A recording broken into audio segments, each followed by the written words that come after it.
दोस्तों, चारों युग में झगड़ा कैसे हुआ और क्यों भगवान शिव ने कलयुग को श्रेष्ठ बताया। प्रिय दोस्तों, आज की ये कहानी बहुत ही खास होने वाली है। दोस्तों, आज की ये कहानी ज्ञान से परिपूर्ण है। दोस्तों, यह कहानी 4 युगों की है। इस कहानी से आप लोगों को बहुत ही अच्छी शिक्षा मिलने वाली है। दोस्तों, आप लोगों को यह कहानी एक बार पूरी जरूर सुननी चाहिए। प्रिय दोस्तों, कहानी में आगे बढ़ने से पहले वीडियो को एक लाइक कर दीजिए और आप वीडियो में खो जाएं इससे पहले चैनल को सब्सक्राइब कर लीजिए। चलिए कहानी शुरू करते हैं। एक बार की बात है, सतयुग, त्रेतायुग, द्वापरयुग और कलयुग, ये चारों युग एक साथ बैठे हुए थे और वे किसी विषय पर चर्चा कर रहे थे। तभी उनके बीच वाद विवाद छिड़ गया और सबसे पहले सतयुग बोला, मैं तुम सबसे श्रेष्ठ हूँ, मैं तुम तीनों से बड़ा हूँ और मेरी आयु भी तुम सबसे बड़ी है। मूर्खो, तुम लोग मेरी बराबरी कैसे कर सकते हो। तभी सतयुग की बातें सुनकर त्रेतायुग बोला, तुम सबसे बड़े कैसे हो सकते हो, मैं सर्वश्रेष्ठ हूँ, तुम मुझसे श्रेष्ठ नहीं हो सकते, मैं ही सर्वश्रेष्ठ हूँ। त्रेतायुग की बातें सुनकर द्वापरयुग बोला, तुम कैसे सर्वश्रेष्ठ हो, तुम्हारे श्रेष्ठ होने का तो सवाल ही नहीं उठता, सबसे श्रेष्ठ तो मैं हूँ। तब तक कलयुग भी बोल पड़ा, अरे ये तुमने कैसे बोला कि तुम सर्वश्रेष्ठ हो। तुम लोग श्रेष्ठ बन रहे हो लेकिन तुम लोग हकीकत तो जानते ही नहीं हो। हम चारों में सर्वश्रेष्ठ तो मैं ही हूँ। ऐसा ही झगड़ा चारों युगों में कई घंटों चला। तभी वहां से नारद जी गुजर रहे थे। जब उन्होंने देखा कि चारों युग में वाद विवाद हो रहा है, नारद जी ने उनके पास जाकर पूछा, आप लोग किस बात को लेकर आपस में झगड़ा कर रहे हैं। नारद के ऐसा प्रश्न पूछने पर चारों युग बोले, नारद जी आप ही बताइए, मैं सर्वश्रेष्ठ हूँ। चारों युग की बातें सुनकर नारद जी सोच में पड़ गए और बोले, इसका फैसला तो महादेव ही कर सकते हैं, आप लोग महादेव के पास जाइए। फिर चारों युग ने मिलकर फैसला किया कि महादेव के पास ही चलते हैं। फिर चारों युग कैलाश पर्वत जाते हैं। जब वे चारों युग कैलाश पर्वत पहुंचते हैं तो उन्हें द्वारपाल रोक लेते हैं और द्वारपाल पूछते हैं, तुम लोग कौन हो और कहाँ जा रहे हो। तब चारों युग कहते हैं, हे द्वारपाल, हम 4 युग हैं और हम महादेव से मिलना चाहते हैं, महादेव को हमारे आने की सूचना दीजिए। तब स्वयं नंदी महाराज महादेव के पास जाते हैं और महादेव से कहते हैं, हे प्रभु, हे कैलाशपति, चारों युग आपसे मिलने आए हैं और वे शीघ्र ही आपके दर्शन चाहते हैं। तब भगवान शंकर कहते हैं, जाओ उन्हें सम्मान सहित हमारे समक्ष ले आओ। तब नंदी चारों युग को लेकर भगवान शंकर के पास पहुंच जाते हैं और पहुंचते ही चारों युग भगवान शंकर को प्रणाम करते हैं। फिर भगवान शंकर ने चारों युग को सम्मान सहित अपने दरबार में बैठाया और बोले, आप सभी का कैलाश पर स्वागत है। और चारों युग से पूछा, आप लोगों के यहाँ आने का क्या कारण है। तुम लोग तो स्वयं काल चक्र हो, ऐसी क्या स्थिति आ गई कि तुम सबको एक साथ हमारे पास आना पड़ा। तब चारों युग कहते हैं, हे प्रभु, हे सृष्टि के रचयिता, हे भोलेनाथ, हम चारों में विवाद खड़ा हो गया है और हम उस विवाद का समाधान नहीं कर पाए हैं, इसलिए हम चारों आपके पास आए हैं। अब हम आपसे निवेदन करते हैं कि हे भगवान, आप हमारा फैसला कीजिए और हमारा न्याय कीजिए। हमें बताएं कि हम चारों में सर्वश्रेष्ठ कौन है और हम चारों में सबसे बड़ा कौन है। भगवान शिव कहते हैं, इसका फैसला तो तब होगा जब आप चारों अपना अपना फैसला हमें सुनाएंगे। फिर भगवान शंकर कहते हैं, हे सतयुग, तुम बताओ, तुम कैसे बड़े हो। तुम अपने आप को सर्वश्रेष्ठ बताने की कोशिश कर रहे हो, लेकिन वो कैसे, मुझे ये बताओ। तब सत्युग भगवान शंकर से कहता है, देखिए प्रभु, मेरी आयु इन सब से बहुत ज्यादा है।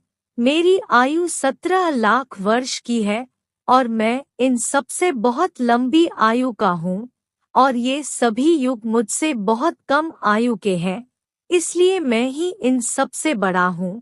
तब तक कलयुग बोल उठा, हे प्रभु, व्यक्ति कभी आयु से बड़ा नहीं होता, व्यक्ति तो अपने गुणों से बड़ा होता है।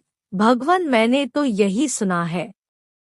भगवान शंकर ने कलयुग की दलीलों को माना और सत्युग से कहा, सत्युग, तुम ऐसे तो बड़े नहीं हो सकते। तब सत्युग बोला, हे प्रभु, मेरे युग में जो व्यक्ति हुए वह बड़े ही बलवान हुए और बड़े ही पराक्रमी हुए। मेरे युग में ऐसे ऐसे व्यक्ति हुए जो पृथ्वी को भी उठा सकते थे। प्रभु, मेरे काल में श्री हरि ने कई अवतार लिए। देखिए प्रभु, श्री हरि का विष्णु अवतार मेरे ही काल में हुआ, नरसिंह अवतार मेरे ही कालचक्र में हुआ, मत्स्य अवतार मेरे ही काल में हुआ।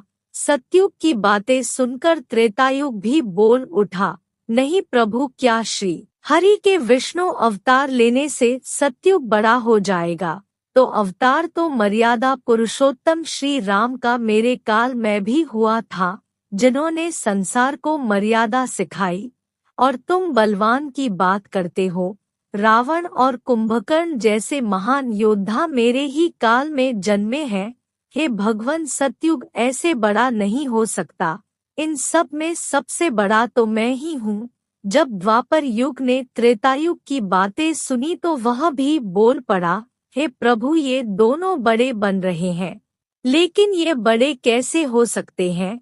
देखिए प्रभु, जब मेरा शासन काल आया तो मेरे काल में तो श्री कृष्ण जैसे अवतार ने जन्म लिया, जो 16 कलाओं से परिपूर्ण पारब्रह्म परमेश्वर थे, जिन्होंने ऐसा विराट रूप दिखाया जैसा कि स्वयं भगवान विष्णु भी नहीं दिखा सकते हैं। हे भगवान, अगर योद्धाओं की बात करें तो मेरे काल में भी बड़े बड़े योद्धा कंस, जरासंध, भीष्म पितामह और पांचों पांडव तो मेरे ही शासन काल में हुए थे। स्वयं बलराम मेरे ही शासन काल में हुए थे। तो हे प्रभु, आप ही बताइए, मेरे काल का कौन सा योद्धा इनके काल के योद्धा से कम था? हे प्रभु, इन सब में सर्वश्रेष्ठ तो मैं ही हूँ। द्वापर युग की बातें सुनकर कलयुग भी बोल पड़ा, हे प्रभु, मैं इन तीनों की बात मान लेता हूँ कि इनके काल में जो भी योद्धा हुए, जो भी अवतार हुए, वे बड़े ही बलवान थे, लेकिन उनमें बुद्धि नहीं थी, वे बिल्कुल मूर्ख थे। और जिनके शासन काल में मूर्ख प्राणी पैदा हो, क्या वो बुद्धिमान हो सकते हैं? क्या वो सर्वश्रेष्ठ हो सकते हैं? नहीं प्रभु, मैं ही इन सब से श्रेष्ठ हूँ। मेरे युग में कोई दुखी नहीं रह सकता। अच्छी अच्छी और नई नई तकनीकों से परिपूर्ण मेरा युग, मेरा शासन काल ही सबसे श्रेष्ठ है। जब भगवान शंकर ने सतयुग, त्रेतायुग, द्वापर युग और कलयुग, चारों युगों की बातें सुनी, चारों के उत्तर सुने और चारों की बहस सुनी, तो भगवान शंकर सोच के पड़ गए और मन में विचार करने लगे कि इन चारों का फैसला कैसे किया जाए।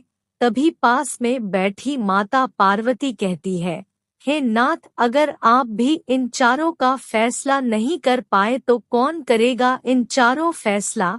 अगर फैसला नहीं हुआ तो ये चारों आपस में लड़कर मर जाएंगे। हे महादेव, आप ही इनका फैसला कीजिए। सभी देवता भगवान शंकर से बोले, हे भगवान, हे भोलेनाथ, आप ही इन चारों युगों का फैसला कीजिए। अगर आपने इनका फैसला नहीं किया तो फिर क्या होगा? सारी सृष्टि का काल चक्र रुक जाएगा, समय का प्रवाह रुक जाएगा। हे भोलेनाथ, आप ही कुछ कीजिए। तब भोलेनाथ कहते हैं, मैं तुम सभी की बात मानता हूँ, मैं इन चारों युगों का फैसला करूँगा। चलो ठीक है, मैं तुम चारों की परीक्षा लूँगा और जो परीक्षा में सफल होगा वही सर्वश्रेष्ठ कहलाएगा और वही सबसे बड़ा होगा।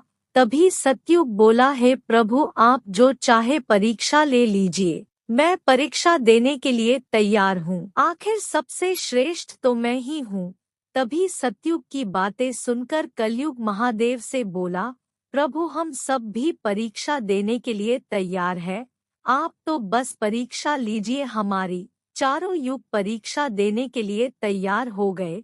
परीक्षा लेने के लिए भगवान शंकर ने 10,000 किलो का लोहे का एक विशाल परसा लिया और उस परसे को कैलाश पर्वत के पर रख दिया।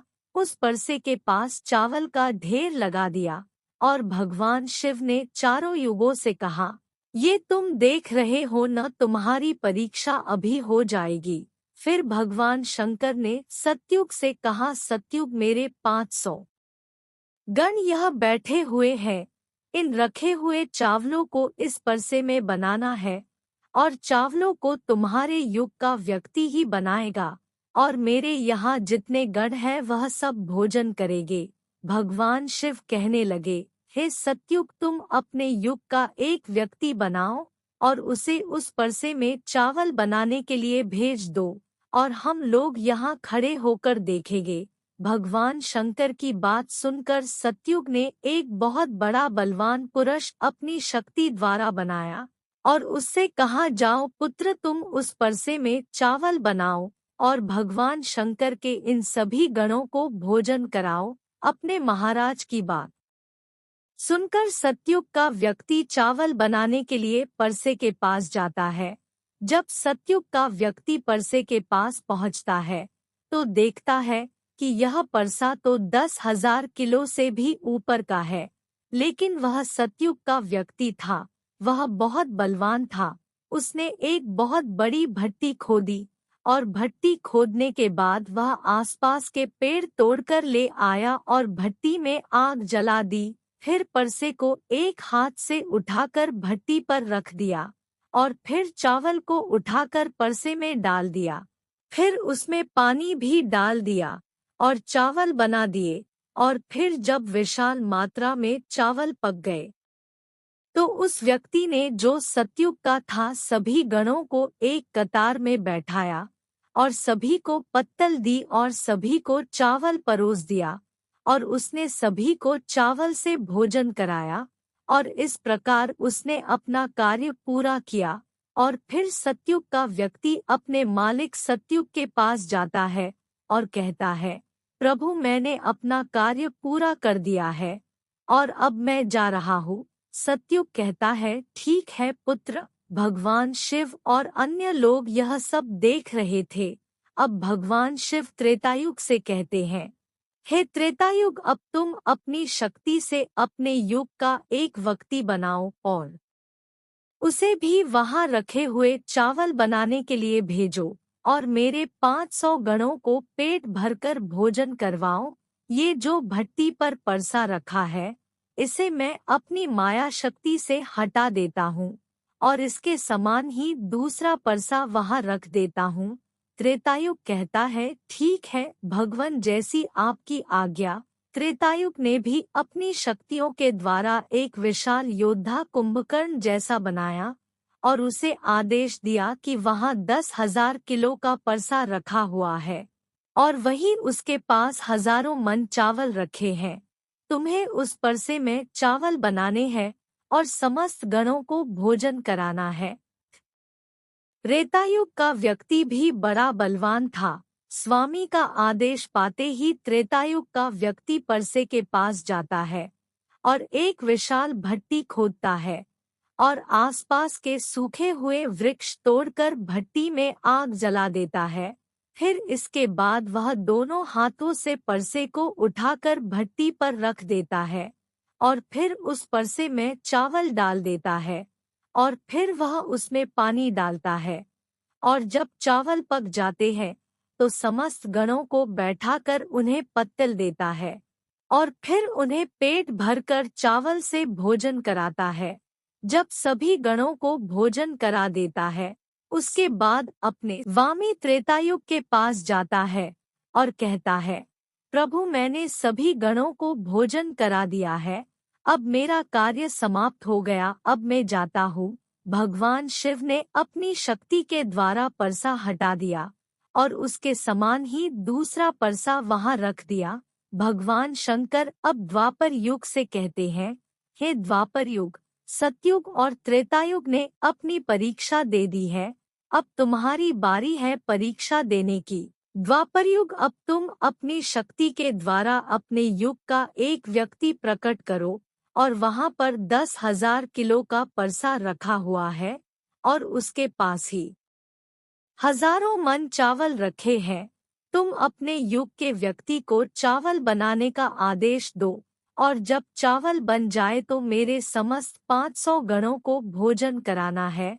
द्वापर युग कहता है, जैसी आपकी आज्ञा प्रभु, मैं पूरी कोशिश करूंगा कि मेरे युग का व्यक्ति चावल बनाकर आपके सभी गणों को पेट भरकर भोजन करा दे। फिर द्वापर युग ने भी अपनी माया शक्ति के द्वारा अपने युग का एक बड़ा योद्धा भीम जैसा ताकत वाला व्यक्ति प्रकट कर दिया और उसे आदेश दिया, पुत्र जाओ, वहां एक विशाल परसा रखा हुआ है और वही पास में चावल रखे हुए हैं, तुम उस पर से मैं चावल बनाओ और भगवान शंकर के सभी 500 गणों को भोजन कराओ। अपने स्वामी द्वापरयुग की आज्ञा पाकर द्वापरयुग का व्यक्ति कहता है, ठीक है स्वामी, जैसी आपकी आज्ञा। द्वापरयुग का व्यक्ति चलता है और जैसे ही परसे के पास पहुंचता है तो देखता है कि परसा तो बहुत विशाल और भारी है, इसे उठाने के लिए ताकत लगानी पड़ेगी। फिर उसने भट्टी खोदी और यहाँ वहाँ से ढूंढकर लकड़ियों की व्यवस्था की और फिर भट्टी में आग जला देता है। इसके बाद अपनी पूरी ताकत लगाकर वह परसे को उठाकर भट्टी पर रख देता है और फिर वह द्वापर युग का व्यक्ति परसे में चावल डालता है। इसके बाद वह उसमें पानी डालकर चावल को पकने के लिए छोड़ देता है। जब चावल पककर तैयार हो जाते हैं तो वह भगवान शिव के समस्त गणों को बुलाता है और सभी गणों को बैठाकर सभी गणों को पत्तल देता है और फिर सभी को चावल परोस देता है और उनका पेट भरकर भोजन कराता है। भोजन करने के बाद सभी गण भगवान शंकर के पास आ जाते हैं। द्वापर युग का व्यक्ति भी द्वापर युग के पास जाता है और कहता है, प्रभु मैंने अपना काम कर दिया है। द्वापर युग उसकी पीठ थपथपाता है और कहता है, अब तुम जाओ। भगवान शिव कहते हैं, हे कलयुग, अब तुम्हारी बारी है परीक्षा देने की। वो परसा तुम देख रहे हो, उसका वजन कम नहीं होगा। तुमने तो माना नहीं कि तुम सर्वश्रेष्ठ नहीं हो और तुम सबसे छोटे हो, लेकिन तुमने तो माना ही नहीं। तुम्हारे तो आदमी तो आयु भी मात्र 100 वर्ष है, जबकि अन्य युगों के मानवों की आयु तुमसे बहुत अधिक है।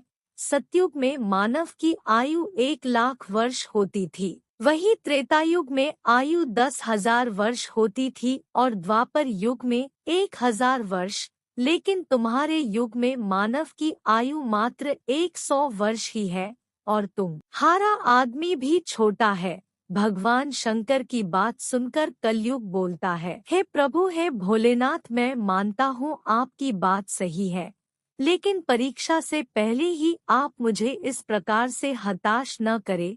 प्रभु, आप तो न्याय करता है, सबको परीक्षा का अवसर देना चाहिए। मुझे परीक्षा देने का एक मौका तो दीजिए। प्रभु, मैं भी परीक्षा देकर देखूंगा। मैं परीक्षा में सफल होने का पूरा प्रयत्न करूंगा। आप मुझे एक अवसर तो दे प्रभु। तब भगवान शंकर कहते हैं, ठीक है कलयुग, तुम अपना आदमी बुला लो। वहाँ वो अत्यंत भारी और विशाल परसा देख रहे हो, वह 10,000 किलो का है और वही उसके पास ही हजारों मन चावल रखे हैं। अब देखते हैं तुम्हारा व्यक्ति क्या करेगा। तब कलयुग कहता है, ठीक है प्रभु, आप मेरा तमाशा तो देखिए, मेरा व्यक्ति क्या करता है।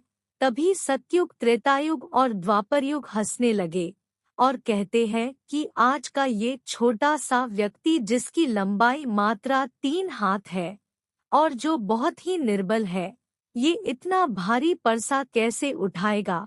भगवान शंकर भी कलयुग की बात सुनकर अचंभित हो गए और सोच में पड़ गए कि ये कलयुग का व्यक्ति जो इतना छोटा है, क्या ये इस परसे को उठा पाएगा? क्या ये इस परसे में चावल बना पाएगा? कलयुग ने एक बहुत ही तीव्र बुद्धि वाला एक चंचल दिमाग के व्यक्ति को प्रकट किया, जो बहुत ही ज्यादा सोचने वाला व्यक्ति था। सभी गुणों से संपन्न व्यक्ति को कलयुग ने प्रकट किया और प्रकट करने के बाद उससे कहा, पुत्र तुम्हें अपनी शक्ति दिखानी है, परीक्षा का समय है, तुम्हें इस परीक्षा में पूरी कोशिश करके सफल होना ही है। यदि तुम इस परीक्षा में असफल हो गए तो मैं सबसे छोटा हो जाऊंगा। कलयुग की बातें सुनकर कलयुग का व्यक्ति बोलता है, महाराज आप इस एक परसे की बात करते हैं, ऐसे 100 परसे भी होते तो भी मैं उसमें आपको सफल होकर दिखाता। उस व्यक्ति की बात सुनकर तीनों युग हंसने लगे और बोले, आज का ये छोटा सा व्यक्ति जिसकी ऊंचाई मात्र 3 हाथ है, ये क्या करेगा? जबकि हमारे युग के व्यक्तियों की ऊंचाई तो बहुत हुआ करती थी। ये तो सच है कि सतयुग के व्यक्तियों की ऊंचाई 21 हाथ थी और त्रेतायुग के व्यक्ति की ऊंचाई 14 हाथी तथा द्वापर युग के व्यक्तियों की ऊंचाई स्वयं के साथ 1 हाथी के बराबर होती थी और कलयुग के व्यक्ति की ऊंचाई स्वयं के 3 हाथ के बराबर है। और वे जोर जोर से हंस रहे थे। कलयुग बोला, आप सब बस देखते जाइए, मैंने अपने पुत्र को भेज दिया है। कलयुग का आदेश पाकर कलयुग का व्यक्ति तीव्र और सक्रिय बुद्धि वाला वह व्यक्ति परसे के पास जाता है और पहुंचते ही उसने देखा यह परसा तो बहुत विशाल है और यह हजारों किलो का है। इस परसे को उठाना तो दूर, इसे तो हिलाना भी मेरे बस में नहीं है। फिर उस व्यक्ति ने अपनी बुद्धि लगाई और उसने उस परसे के नीचे मिट्टी खोदना शुरू कर दिया। उसने तो परसा हिलाया भी नहीं और उस परसे के नीचे की मिट्टी को खोदकर भट्टी बना डाली। लकड़ियों की व्यवस्था करने में उसे जरा भी समय नहीं लगा, क्योंकि लकड़ियां पहले से ही वहां रखी हुई थी। उसने लकड़ियां वहां से उठाई और भट्टी में लगा दी और परसे में चावल डाले, फिर पानी डाला और कुछ ही समय में चावल बना डाले। वह कलयुग का व्यक्ति इतनी तेज बुद्धि वाला था कि उसने कुछ ज्यादा किया भी नहीं। उसने परसे के नीचे की मिट्टी खोदी, वहीं की लकड़ियां उठाकर आग जला दी, परसे में चावल डाले, फिर पानी डाला और चावल पक भी गए। जब चावल पक गए तो उसने भगवान शिव के गणों को एक कतार में बैठा दिया और फिर उन गणों से कहा, आप लोग मेरी सहायता कीजिए और ये चावल सभी में परोस दीजिए। शिव जी के 4 गण जाते हैं और बाल्टियों में चावल भर भर कर सभी गणों को परोस देते हैं। तब कलयुग कहता है, आप सब लोग भोजन कर सकते हैं। तब सभी गण खुशी खुशी पेट भरकर भोजन करते हैं।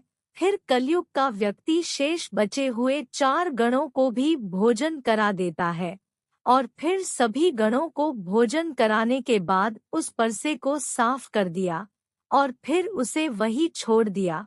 अब उसका काम पूरा हो गया और वह अपने महाराज कलयुग के पास आया और बोला, महाराज मेरा काम पूरा हो गया है, मैंने सभी गणों को पेट भरकर भोजन करा दिया है। कलयुग उस व्यक्ति से कहता है, शाबाश मेरे पुत्र, तुमने मेरी लाज रख ली। तुम्हारी बुद्धिमानी की वजह से मैं इस परीक्षा में सफल हो पाया हूँ। ये सब देखकर भगवान शंकर और तीनों युग आश्चर्यचकित रह गए। तब कलयुग भगवान शंकर से बोलता है, हे प्रभु, अब आप निर्णय कीजिए कि हम सब में सबसे बड़ा और सर्वश्रेष्ठ कौन है। भगवान शिव मन में विचार करने लगे और कुछ देर सोच विचार करने के बाद बोले, मैंने तुम चारों की परीक्षा देखी। जब सतयुग का व्यक्ति आया तो उसने अपनी ताकत लगाई और स्वयं परसे को उठकर भट्टी पर रखा और जब चावल पक गए तो स्वयं ही मेरे गणों को चावल परोसा। जब त्रेतायुग की बारी आई तो उसने भी ऐसा ही किया, परसे को स्वयं उठकर भट्टी पर रखा फिर परसे में चावल डाले, पानी डाला, और जब चावल पक गए तो स्वयं ही मेरे गणों को भोजन परोस कर भोजन कराया। और फिर द्वापर युग की बारी आई तो उस व्यक्ति ने भी बिल्कुल ऐसा ही किया, परंतु तुमने देखा नहीं कि मात्र 3 हाथ का व्यक्ति, इसकी बुद्धि कितनी तीव्र है। जो व्यक्ति उस विशाल परसे को हिला भी नहीं सकता था, फिर भी उसने उस परसे में चावल बना दिए, और मेरे गण इतने सारे हैं कि अगर वो व्यक्ति खुद सबको चावल परोसता तो बहुत परेशान हो जाता। तो उसकी बुद्धि देखिए, उसने उनमें से ही 4 गणों को बुलाया और उनसे ही सबको चावल परोसवा दिए, और स्वयं आराम से बैठा रहा। यह तो बड़ा ही बुद्धिमान व्यक्ति हुआ, और यह तो बड़ा ही बुद्धिमान युग हुआ। भगवान शिव कहते हैं, कलयुग तो बहुत ही बुद्धिमान लोगों का युग होगा। यह युग मशीनों का युग होगा और आविष्कारों का युग होगा। भगवान शिव कहते हैं कि तुम सब जैसा शासन करते आए हो ठीक है, तुम सब सत्य, धर्म और निष्ठावान रहे हो, चलो ये भी ठीक है। लेकिन तुम्हारे युग के व्यक्तियों में बुद्धि का अभाव था। उन्होंने कभी अपनी बुद्धि का उपयोग नहीं किया। नहीं तो रावण, कुंभकर्ण और कंस जैसे महान योद्धा, जिनके लिए स्वयं भगवान अवतार ले लेकर मारने आए, और वे इतने मूर्ख थे कि ये नहीं जान सके कि ये स्वयं भगवान है, ये सृष्टि के रचनाकार है, और उनसे युद्ध किया और फिर मारे गए। कलयुग के व्यक्तियों को देखो कितने बुद्धिमान हैं, और आने वाले कलयुग में इनसे भी बुद्धिमान लोग देखने को मिलेंगे, जो अपनी सुविधा के लिए बड़ी बड़ी मशीनों का निर्माण करेंगे। कलयुग मशीनों का युग कहलाएगा। अन्य युगों में मशीनों का निर्माण नहीं होगा। और इस प्रकार भगवान शंकर ने निर्णय किया कि कलयुग ही सबसे बड़ा है, कलयुग ही चारों युगों में सर्वश्रेष्ठ है। कलयुग को मशीनों का युग कहा जाएगा। कली का नाम है मशीन। आगे बहुत बड़ी बड़ी और विशाल मशीनों का निर्माण होगा, जो कि सतयुग, त्रेतायुग और द्वापर युग, इन युगों में कभी नहीं हो पाएगा।